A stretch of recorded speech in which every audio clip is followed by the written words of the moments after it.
So hello guys, कैसे हो आप सभी लोग। आई होप सब बढ़िया होंगे। तो आज की वीडियो पे हम बात करने वाले हैं Q&A के ऊपर।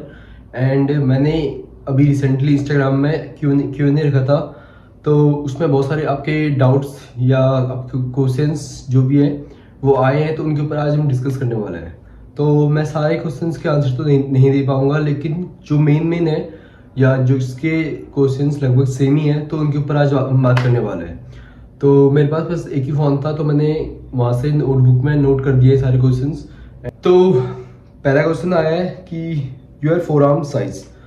तो मेरे फोर आर्म का साइज़ अभी 14-15 समथिंग है, क्योंकि अभी थोड़ा सा जब से इंजरी हुई है नेशनल के बाद, तब से मैं आर्म रेसलिंग की कोई भी एक्सरसाइज नहीं कर रहा हूँ। इसी वजह से थोड़ा बहुत साइज एंड स्ट्रेंथ गिरती है। तो 14.5 या 15 के बीच में होगा कुछ। Best exercise for hook. Hook की मेरी 3 फेवरेट एक्सरसाइज अगर आप पूछोगे तो cupping, side and supination, three best exercise. And gym को कितने टाइम हो गया? ओके, तो मुझे अभी जुलाई 13 को मुझे 3 साल पूरे हुए हैं जिम करते करते, ठीक है। एंड मैं रेगुलरली था, बीच में कभी बीमार हुआ हूँ, बहुत सीरियस कंडीशन हुई हो तो ही मैं गैप लेता हूँ, वैसे कोई गैप नहीं करता मैं। उसके बाद है आर्म रेसलिंग की बेल्ट कहाँ से बाय करें।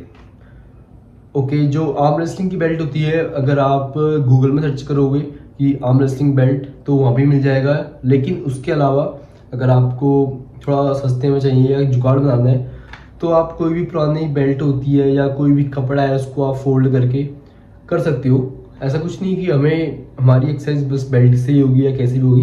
लेकिन अगर आपको बाई करना है, तो मैं जो इक्विपमेंट यूज़ करता हूँ आर्म से लगे, आप वहाँ से बाई कर सकते हो। उसका लिंक मैं चैनल का नाम ऊपर दे दूंगा, आप वहाँ पर जाओ इंस्टाग्राम में सर्च करो और आप वहाँ से ऑर्डर कर सकते हो। तो उसके बाद नेक्स्ट क्वेश्चन भाई ने पूछा है कि Indian tour for challenging every player in your category. जो भी है मैं समझ गया। तो भाई बोलना चाहता है कि अपनी कैटेगरी का जो भी आप खेलते हो उसमें पूरी इंडिया में चैलेंज कर लो। तो सिंपल सी बात है, मैं ऐसे ही लोगों को चैलेंज करते हुए नहीं बैठूंगा। अगर कोई सामने से चैलेंज आता है तो वो चीज़ अलग है, लेकिन मैं चैलेंज करूंगा तो वो एक चीज़ गलत तरीके से जाती है पब्लिक पर।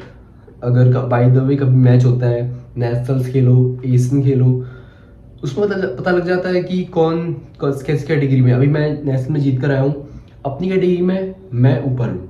मे बी नेक्स्ट ईयर या नेक्स्ट टू नेक्स्ट ईयर कोई और अच्छा प्लेयर आएगा तो वो होगा, बट ऐसे चैलेंज करना इज़ नॉट गुड थिंग मेरे हिसाब से, ठीक है ना। बाकी अभी तो मैं अपनी कैटेगरी में टॉप में हूँ इंडिया में, लेफ्ट हैंड में, और राइट को भी जल्दी कुछ तगड़ा करेंगे। अभी फ़िलहाल इंजरी ठीक हो जाए, और अभी मेन मेरा फोकस है बॉडी बिल्डिंग में। उसके बाद जो भी चीज़ होगा तो हम बाद में देखेंगे। वेट गेन का टिप्स भाई, अपनी कार्ब सोर्स बढ़ाओ। टोटल कैलोरी में से जो थोड़ा सा प्रोटीन इंटेक थोड़ा कम कर लो, कार्ब सोर्स जो होता है उसको इंक्रीज करो, और जो कैलोरी आपकी नॉर्मल मेंटेनेंस कैलोरी है उसमें से 500 कैलोरी और एक्स्ट्रा गेन खाओ, ठीक है। सो नेक्स्ट क्वेश्चन है, bro can you beat Rahul Panicker in left hand. अगर राहुल पेनिकर 70 kg में खेलता है मेरी कैटेगरी में लेफ्ट हैंड में, तो मुझे 100% श्योर है कि मैं जीत जाऊंगा।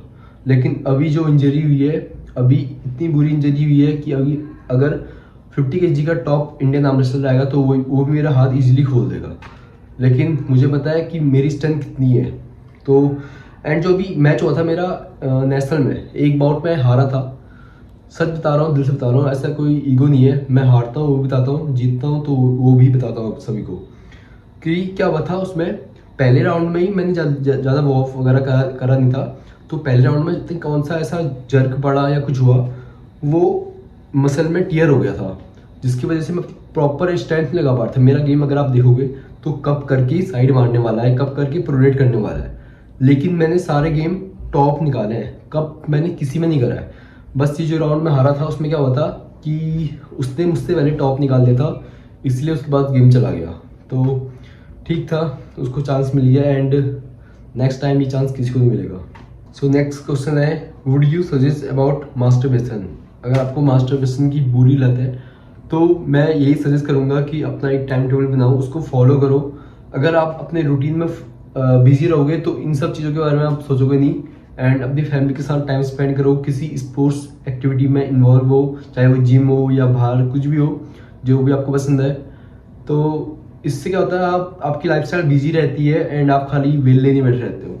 सो ये आप कर सकते हो। How to gain forearm size and strength.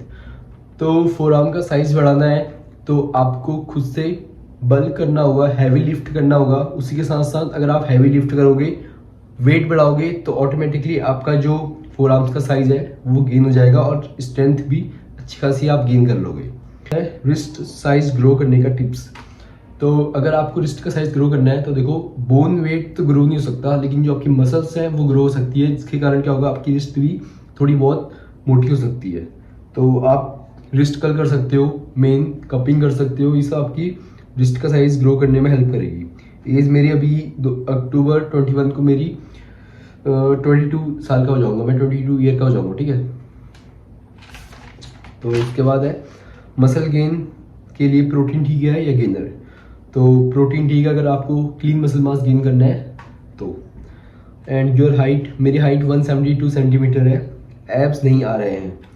Abs सबके होते हैं। एब्स क्या है, एक बॉडी का एक मसल है, उसको आप ट्रेन करोगे तो ही होगा ना। जैसे आप मान लो अगर आप बाइसेप कभी ट्रेनिंग नहीं करते हो, फिर आप देखो तो आपके इतने पतले हाथ होंगे, तो कैसा होगा, वो बाइसेप दिखेगा नहीं दिखेगा। अगर आप बाइसेप ट्रेन करोगे तो बाइसेप ग्रो होगा ना। वैसे ही है एब्स, अगर आप एब्स ट्रेन करोगे तो एब्स दिखेंगे, बाहर दिखेंगे। तो एब्स ट्रेन करो, डेली करो। एब्स और फोर आर्म्स एक ऐसा मसल है जिसको आप डेली ट्रेन कर सकते हो, अगर वो रिकवर हो जा रहे हैं तो। भाई पूछ रहा था कि मैं आपकी जिम में ही आता हूँ, आपकी जिम टाइमिंग क्या है। मेरी जिम टाइमिंग है 8 AM से लेकर 11 AM तक है मॉर्निंग में। सो हेयर के लिए कुछ टिप्स, मैं अगर कुछ टिप्स दूँ तो देखो, सिंपल सा फंडा क्या है मेरा, मैं ऑयल वगैरह यूज़ करता हूँ, जो सरसों का तेल होता है, जो हमारे गांव में मिलता है, मुझे गांव से जो प्योर सरसों होता है वो मैं सर में लगाता हूँ। उसके अलावा कोई फालतू ऐसे ऑयल वगैरह नहीं यूज़ करता मैं। फिर भी देख सकते हो अभी दिल्ली का पानी आप सभी को पता है कैसा है। अभी थोड़े बहुत कम हो गए, पतले से हो गए मेरे हेयर, बट क्वालिटी फिर भी ठीक है। और जब मैं गांव में था तो बहुत अच्छी क्वालिटी थी। यहाँ के थोड़ी बहुत हेयर की क्वालिटी डाउन हो गई है, बट अगर कंपेयर करा जाए तो ठीक है, मिले तो बेस्ट है। अगर आप कोई टिप चाहते हो उससे तो सरसों का तेल यूज़ करो एंड वीक में 1 या 2 बार बस शैम्पू यूज़ करो। डेली शैम्पू यूज़ नहीं करना। डेली शैम्पू यूज़ करोगे तो फिर भी हेयर के जो जड़ें होती हैं वो वीक पड़ जाती है, तो डेली भी नहीं करना किसी चीज़ को। PPL सीजन 2 में आओगे, सॉरी ब्रो नहीं आ पाऊँगा, क्योंकि अभी मेरा पूरा फोकस बॉडी बिल्डिंग में है। जो दिसंबर में मेरा कंपटीशन होने वाला है, मुझे उसमें एक तगड़ी फिजिक निकाल के ले जानी है, तो पूरा फोकस उसमें है। तब तक मेरी इंजरी कवर जाएगी, फिर हम दोबारा आर्म रेसलिंग शुरू करते हैं। योर प्रोटीन इंटेक, देखो मैं प्रोटीन इंटेक क्या बताऊँ, मैं कैलकुलेट करता नहीं हूँ। अगर डेली देखा जाए तो रोज़ scoop whey protein 50 gram protein हो गया एंड 15 अंडे, जिसमें मैं होल एग्स खाता हूँ, तो मेरा हो जाता है। उसके बाद सोया चंक्स वगैरह होता है, तो मेरा 150-160 ग्राम इजीली हो जाता है। एंड जो लोग अभी मुझे कमेंट करेंगे कि होल एग्स खाते हो पेट खराब, देखो अपने अकॉर्डिंग है। अगर आप डाइजेस्ट कर लेते हो तो खाओ, नहीं कर पाते हो तो मत खाओ।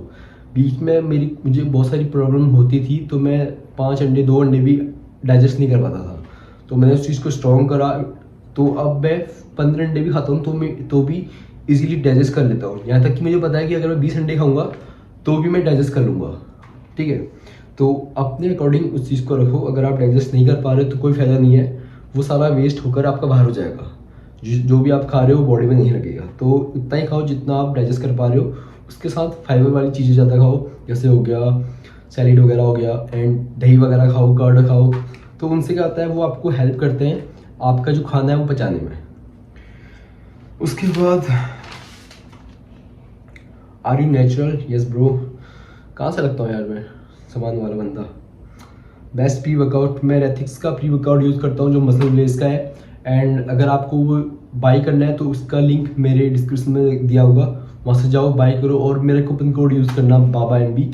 चाहे आप कुछ भी ले रहे हो, मसल ब्लेज से टी शर्ट ले रहे हो, कंप्रेशन ले रहे हो, या कुछ भी ले रहे हो, अगर आप ओवर साइज ले रहे हो, अगर आप सप्लीमेंट की बात करो तो प्रोटीन क्रिएटिन जो भी ले रहे हो, सब में आपको डिस्काउंट मिल जाएगा। बस कोड यूज़ करना है बाबा MB, ठीक है।